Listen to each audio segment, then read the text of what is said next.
Hello friends, welcome back to my channel entertainment with Mo. আজকে আমি আপনাদের একটা নতুন রেসিপি তৈরি করে দেখাবো, কিন্তু তার আগে যারা এখনও আমার চ্যানেলটিকে সাবস্ক্রাইব করেননি তারা প্লিজ সাবস্ক্রাইব করে দিন। আর যদি আমার রান্না আপনাদের ভালো লাগে তাহলে অবশ্যই লাইক, কমেন্ট, শেয়ার করতে ভুলবেন না। তাহলে চলুন আজকে রান্না শুরু করা যাক।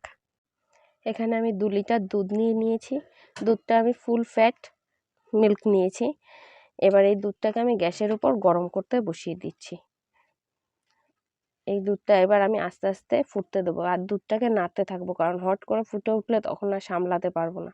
তাই আমি এটাকে না গরম করতে দিয়ে নাড়তে থাকবো বারবার, ঘন ঘন। দুধটা প্রায় গরম হয়ে উঠেছে, উষ্ণ গরম হয়ে গেছে। এই দেখুন দুধটায় ছোট ছোট ফেনা ওঠা শুরু হয়ে গেছে, তার মানে দুধ গরম হয়ে গেছে। দুধটা যেই হালকা গরম হয়ে যাবে তার মধ্যে আমি গোবিন্দভোগ চালটা দিয়ে দেবো। এখানে আমি 2 লিটার দুধে 100 গ্রাম গোবিন্দভোগ চাল নিয়েছি।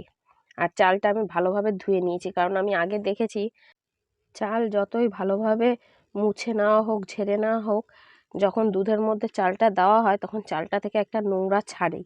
এই জন্য আমি গোবিন্দভোগ চালটা ভালোভাবে ধুয়ে নিয়েছি।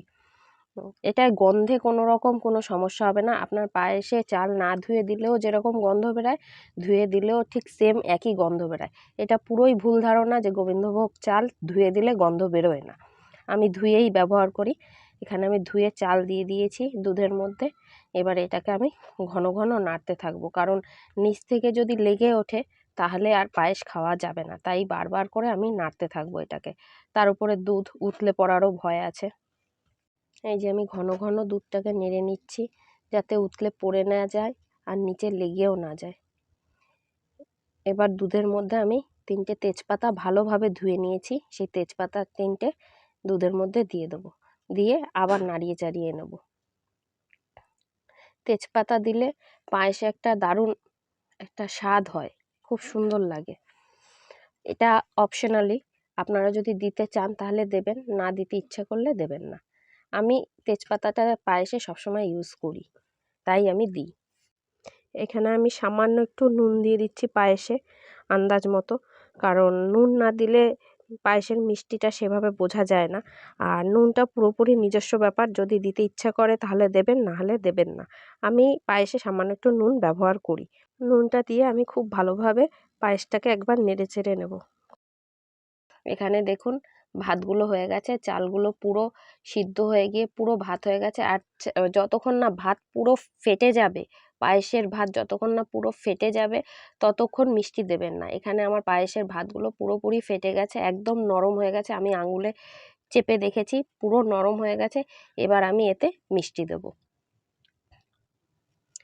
আমি এখন এখানে গুড় ব্যবহার করছি, যেহেতু এটা গুড়ের সিজন। আর এখন খেজুরের গুড় তো অ্যাভেলেবেল সব জায়গায় পাওয়া যায়, তাই আমি খেজুরের গুড় ব্যবহার করছি। এটা খেজুরের পাটালি। আর এখানে আমি একটু ঝোলা গুঁড়ো ইউজ করব। তা আমি মিষ্টিটা একদম নিজের উপর, আপনারা কেমন মিষ্টি খেতে পছন্দ করেন সেই বুঝে মিষ্টি দেবেন। আমাদের ঘরে যেমন মিডিয়াম মিষ্টিটা চলে, তাই আমি একটু মিষ্টির পরিমাণটা একটু বেশিই আসে, কারণ আমাদের ঘরের নিয়ম আবার মিষ্টি জিনিস মিষ্টি না হলে ভালো লাগে না। তাই মিষ্টিটা পুরোপুরি আপনাদের উপর নির্ভর করে, আপনারা কেমন খেতে পছন্দ করেন সেই হিসাবেই মিষ্টিটা দেবেন। গুড়টা পায়েসের সঙ্গে আমি ভালোভাবে মিশিয়ে নিচ্ছি, যাতে কোনো দানা না থাকে। তাই আমি ভালোভাবে নেড়ে চেড়ে গুড়টাকে মিশিয়ে নেব পায়েসের সঙ্গে। এবার এর মধ্যে আমি একটু ঝোলা গুড় মিশিয়ে নেব। এটা খেজুরের ঝোলা গুড়, এখন তো পাওয়াই যাচ্ছে সব জায়গায়। আমাদের এখানে এক মাসিমা আসে গ্রাম থেকে, উনি এসে দিয়ে যান, খুব সুন্দর খেতে গুড়টা। যাই হোক, আমি 2 চামচ খেজুরের গুড় দিয়ে দিচ্ছি। এবার আমি ভালোভাবে গুড়ের সাথে পায়েসটা আস্তে আস্তে করে মিশিয়ে নেব।